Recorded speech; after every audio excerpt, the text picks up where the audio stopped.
Wake your ass up or take a damn nap. And we're the three best friends that anybody could have. It's time.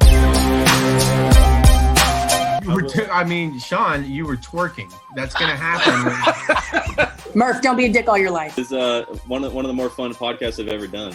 Hey, I tell you what, if you're not talking about sports in the man cave, I bet not say you not a man. That's it.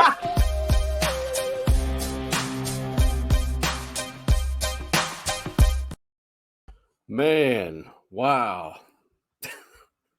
I don't know what to say about that college football national championship game, except for that was definitely not what we anticipated for TCU and Georgia. I mean, I personally had Georgia winning 30-14, something along those lines. I know the over-under 61 points. Vegas thought maybe the two would combine for like 40-21. Something to that magnitude, but definitely not for TCU to play their worst game of the season. Of course, this was my theory that Georgia against Ohio State did not play their best game, and TCU perhaps reached their max potential, and that Fiesta Bowl win that they had in the college football semifinal against Michigan. TCU played lights out, jumped out to that early 21-3 lead, and then Michigan stormed back. And it took everything for TCU that they had to storm back and hold on for that win. But we saw some things tonight, or whenever you're seeing this Monday night, that a lot of things were uncharacteristic for this TCU team, but if you look back at the season, let's go back to that Baylor game. It took them storming out a drill in which TCU had practiced all year. Each practice, they'll rush out to the field to potentially make a game-winning field goal. They did that.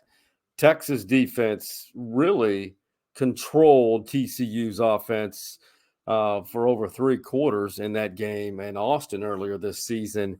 And then it took basically UT's defense wearing down because they're on the field majority of the game, because TCU's defense held Texas to one of their worst performances of the season. And it took everything for TCU to win that game against Texas. And, of course, we saw what happened in the Big 12 championship game. Kansas State beat TCU. Deuce Vaughn goes off.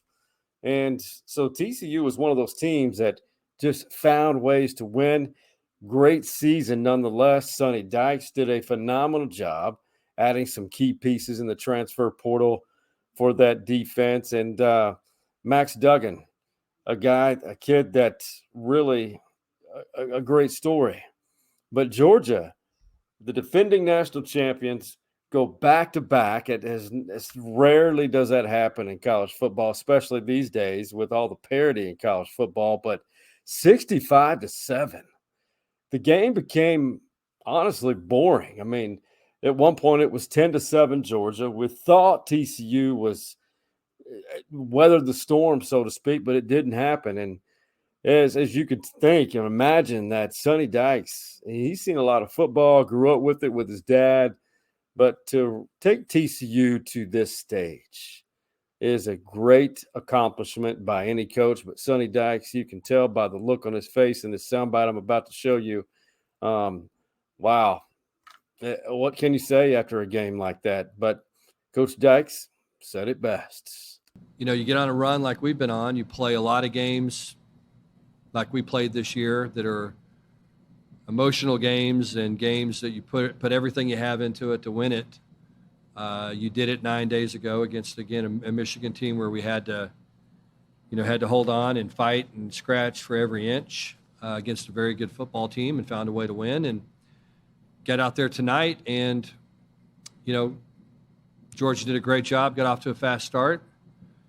We answered, cut it to 10-7, and then for whatever reason, it went downhill from there. And so we'll sit down as a staff and, begin trying to figure out what happened tomorrow, and make sure it doesn't happen again and learn from it. And I think that's the best thing that happens when you face adversity like this. You make mistakes and you learn from them, and you get better as a program, you get better as a coach, you get better as players, and the next time you handle the situation a little bit better.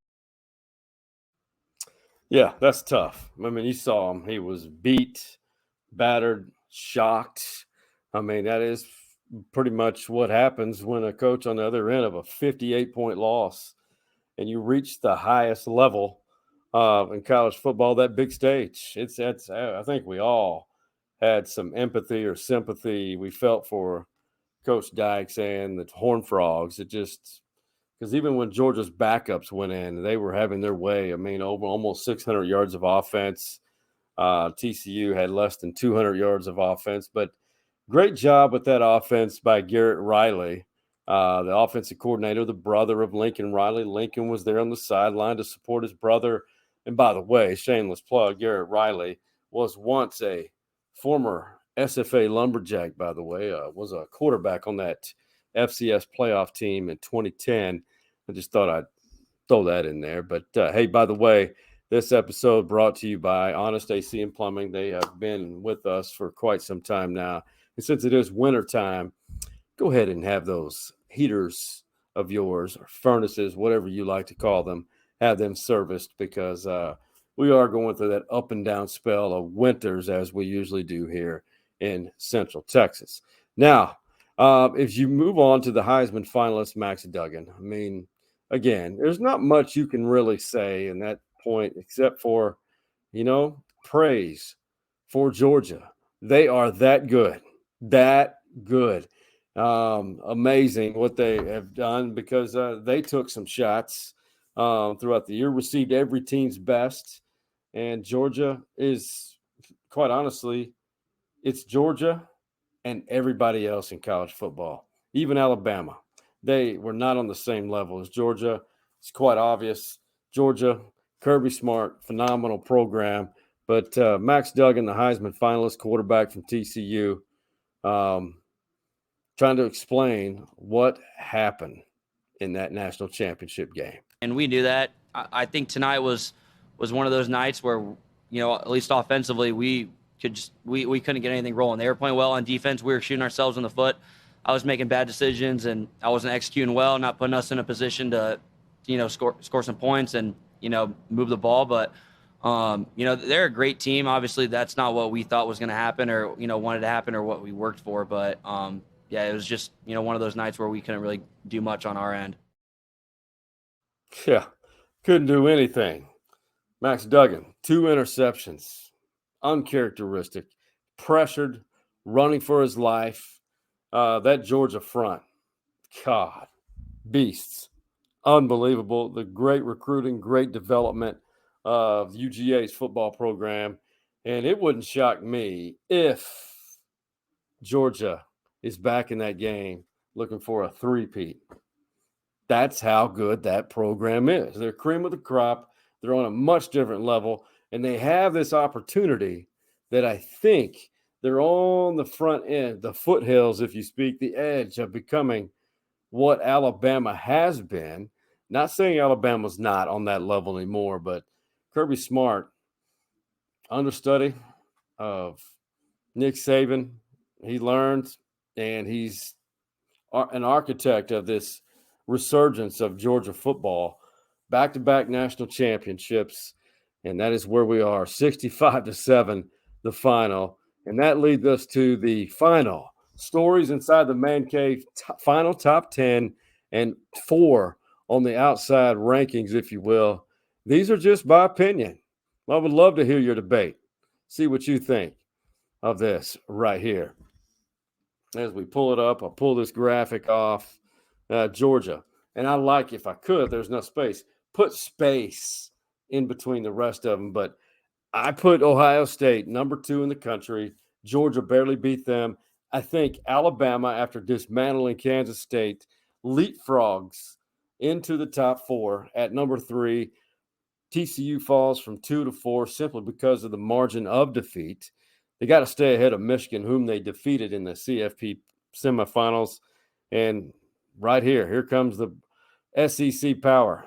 Tennessee at number 6. Then we're going back to Big Ten, Penn State at 7. Washington, who beat Texas in the Alamo Bowl, I think they're worthy to be top 10 at number 8. And Florida State, what a comeback story that is. I know they barely beat a 6-6 Oklahoma team in their bowl game, but they cracked the top 10. And the Tulane Green Wave, cannot say enough. They upset USC in the Cotton Bowl. I think they're good enough to finish in the top 10. Willie Fritz, one of the best coaches in America. All he does is win. And the 4 on the outside, even though in defeat, Clemson's right there, Lincoln Riley and USC, and then Oregon and Oregon State round out the top 4 on the outside looking in, if you will. So that is it for a great season. And wow, can't believe it's over. It's been a long year, and I know a lot of people in a lot of places, including Austin, would hope to see their program reach the level that both TCU and Georgia have created a mainstay. Will TCU return? It's going to be really tough. Hey, real quick, we've been having this pick'em contest with Tess Sawyer from Tuesdays with Tess and Hook'em Football. Well, I finished the year picking 11 more correct games than she did, 55 and 36 overall. Tess fell below 500 at 44 and 47. Great effort there by Tess, though, in our first year to do this.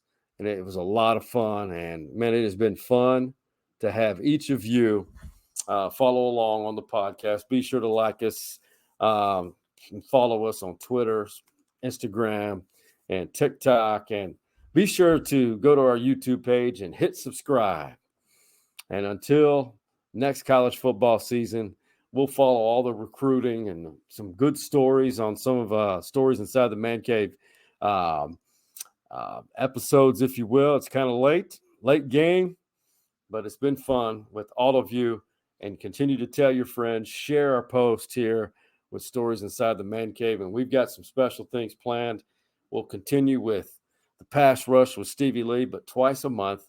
Tuesdays with Tess, probably twice a month as well. And then we've got a golf theme episode, probably twice a month as well, with a Royal Golf family member of in Austin, Texas, and Todd Dodge Inside the Fieldhouse with TD. That will continue, as well as Idle Conversations with Wills. So that's it for the college football season of 2022. Happy New Year's. We out. You see the drippy, I'm fitted up. Hop in my car and the giddy up.